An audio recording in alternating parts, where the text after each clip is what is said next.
ములుగు జిల్లాలోని బండారుపల్లి తెలంగాణ బాలుర గురుకుల పాఠశాలలో విద్యార్థులు వరుసగా అనారోగ్యాల బారిన పడుతున్నారు. 12 గంటల వ్యవధిలోనే ముగ్గురు ఆసుపత్రుల పాలవడం స్థానికంగా చర్చనీయాంశంగా మారింది.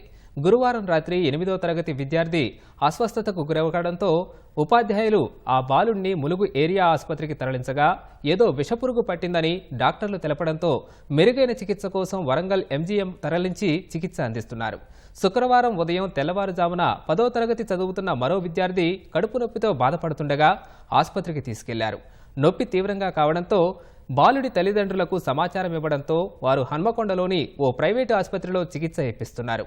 అదే రోజు ఉదయం 8 గంటల సమయంలో ప్రార్థన జరుగుతుండగా మరో విద్యార్థి అకస్మాత్తుగా కళ్లు తిరిగి పడ్డంతో అతన్ని హుటాహుటిన ములుగు ఏరియా ఆసుపత్రికి తరలించారు. పరిస్థితి విషమంగా ఉండటంతో వెంటనే హన్మకొండ ప్రైవేట్ ఆసుపత్రికి తరలించారు. ముగ్గురిలో ఒకరి పరిస్థితి విషమంగా ఉన్నట్లు సమాచారం. కొద్ది వ్యవధిలోనే ముగ్గురు విద్యార్థులకు ఇలా జరగడంపై విద్యార్థుల తల్లిదండ్రులు అనుమానం వ్యక్తం చేస్తున్నారు.